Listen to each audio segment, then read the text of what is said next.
Hello, you're watching World Talks on TVP World. My name is Sasha Farbach. An unidentified object entered Polish airspace overnight before a large explosion left a 10-meter-wide crater in southeastern Poland.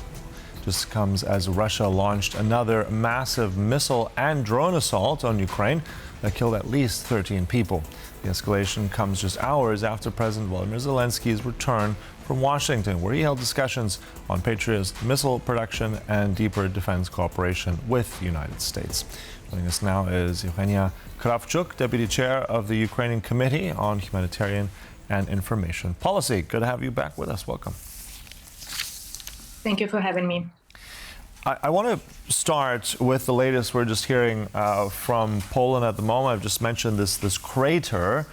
In terms of what the Ukrainian perspective is on this, how much of a concern is this? What do we know about this? What could potentially be done now in the aftermath? The Defense Minister of Poland has announced an investigation already. Well, we already have a confirmation, or at least preliminary confirmation from our Minister of Defense and Minister of Foreign Affairs, saying that it was a Russian cruise missile, Ha-101. And we believe because the Lviv was bombed with these missiles during the same time. So obviously the Russian missile flew quite a lot into the airspace of Poland, because as I looked on the map, it's not right on the border. It's it's deep in Lublin voivodstvo, so it flew. And obviously it's easy for missiles to fly fast because this is the cruise missile. I cannot comment on whether the Polish military could intercept it or why they didn't see it, because we just saw last week that Romanian F-16 intercepted 3 drones in just in a couple days, the Russian drones, of course. Obviously, missiles are harder to intercept than regular drones, so I guess that's the questions that has to be answered by your Minister of Defense. But obviously, it's the overall answer is it's better to secure the air defense in Ukraine that has enough of anti-missiles and all of sorts of the air defense to make sure that we have enough of capabilities to catch the Russian attacks on our territory. And of course, I'm even not saying that we do not want these attacks on Ukrainian territory. So obviously the major issue is the Russian war of aggression that is still waging over 4 years, and it's our Ukrainian people who died this night, 13. In the Dnipropetrovsk region, a family of 5 died in their beds, 3 kids, mom and father. And I think about that, I want to also ask you about this, because we do have now this information you've already alluded to. 13 people have died in another devastating Russian attack. We see all of these things at the same time. We report on it, unfortunately, with the loss of life. But what do you make of the most recent strikes? Tied also together with what obviously Ukraine suffers a lot. But now we have this also stray missile into Poland. What does it say about Russia's strategy or capability right now? Well, Russia had to save missiles for this attack for at least a couple of weeks. So it means that they are producing missiles and sending them right away, which has signs that they do not have the big stocks. But at the same time, they're still able to produce these new missiles to be able to fire them. It also shows that on the ground, they have some success, but very limited. And the airstrikes is something that sort of is the usage when they do not have the success on the ground. And also, and that's our concern, biggest concern right now, is the plans for the winter. Because, although it's the late July, but we understand that in a couple of months, the weather will be colder. And Ukraine wants to secure this winter package before winter comes to be able to defend our critical infrastructure. Because obviously Putin's plan would be to freeze Ukraine this winter, especially big cities, especially capital Kyiv. And Kyiv, as you know, suffered a lot last year, and we're thankful for example, Warsaw sending the generators last year. I'm pretty sure we're going to need them this year as well during winter. So returning to trip of President Zelenskyy to United States, of course, the main reason was the funeral of deceased Senator Graham. Let me ask you about that. I'm sorry to jump in there, because I do want to ask you exactly about this trip and these attacks recently now, including this stray missile, this crater that hit in Poland, southeastern Poland, fairly close. I mean, Lublin, that's also a meeting place where the Prime Minister of Poland, Donald Tusk, also had a meeting with the President of Ukraine. Do you think, is there any way that this was a type of signal from the Russians? Is the timing a coincidence? Is the target a coincidence in all this? Ukraine experiences so many attacks. It's really difficult to connect to concrete place. But Lviv, which is neighboring region to Lublin, Voivodstvo, was targeted the exact night, and they did not have the attacks maybe for a few months. So it really wasn't the Kyiv was not the only target this night. It was also the western part of Ukraine, which has a long border with Poland.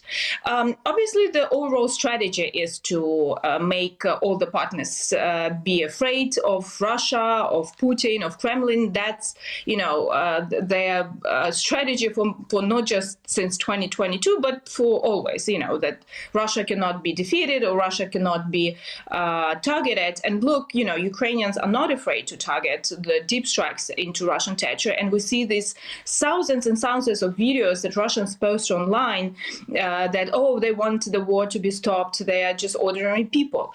And what is striking for me, that all of these Russians were not posting videos when they saw thousands of dead bodies over Bakhmut or other, small villages in the Donetsk region, far from where they live. But they are so sympathetic to burnt, pillows and burnt lingerie on the stalks of wild berries. Yeah, and exactly but also on these idea, or rather the whole concept of now air defense. I mean, this has become particularly relevant, as we know. You mentioned ballistic missiles. This is something that Ukraine needs to defend against. We need the Patriot missile systems to do that. If we're looking also at the return of President Zelenskyy from Washington, you mentioned the funeral there for the late Senator Lindsey Graham. What do you think was the biggest achievement out of coming back from Washington? I mean, I know that he met and spoke about potential licensing, Lockheed Martin with Patriots, but what was the biggest achievement in your mind from his trip? So we secured the overall decision of Trump's administration on the allowance to do this joint production of Patriot missiles in Ukraine or in other country, but together with Ukraine. And that was said by President Trump during the meetings in France. And now we have the meetings between our military authorities and the actual American company, Lockheed Martin, as you mentioned, and another one that produces PAC-3, which are the missiles to the Patriot systems, but also the ATACMS and HIMARS, which are the long-range cruise missiles that also we're using in our defense. So now the details has to be, talked between the companies that will actually produce these missiles. Mm-hmm. Hopefully, it will not be a very long period of time because we desperately need these missiles, as I said before, especially before winter, but also to secure the broader number of countries that could feel that they will not have a shortage of Patriot missiles. Because right now Ukraine is asking other countries to get some missiles from their stocks for the winter, not to, so millions of people will not freeze to death during the winter. And then after the production will be pumped, we can refill these stocks.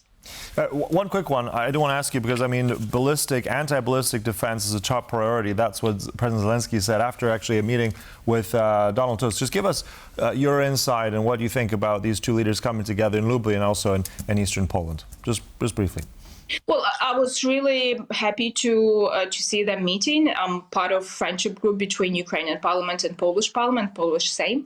I'm, in Poland for different, trips and different reasons. I think that we need to secure the good neighbor relations, and I'm really sure that Russia will try to prevent to secure this to neighbor relations. And I was just returning to my hometown in Western Ukraine, and I was passing from the train station. I was passing a small memorial to President Kaczynski, who was killed in Smolensk, and it's in Ukraine. It has two flags, Ukrainian and Polish. It was in memory of your politician that was killed in Russia. And I saw, how we, got here when we are arguing between ourselves and forgetting about what Russia did to both of our countries. So I think we need to actually stick to the danger that comes from Russian Federation. But and that danger, I'm sorry to jump in here, I'm conscious of the time. So exactly on that danger, there's unity, and that's exactly what Zelenskyy said. The cooperation strengthens not just Poland and Ukraine, but the whole of the region and Europe. And we'll have to close it there, I'm afraid. But thanks so much. Always a pleasure having you with us. Thank you for having me. Thank you. And thank you for watching World Talks, but do stay right here on TVP World for more. Goodbye.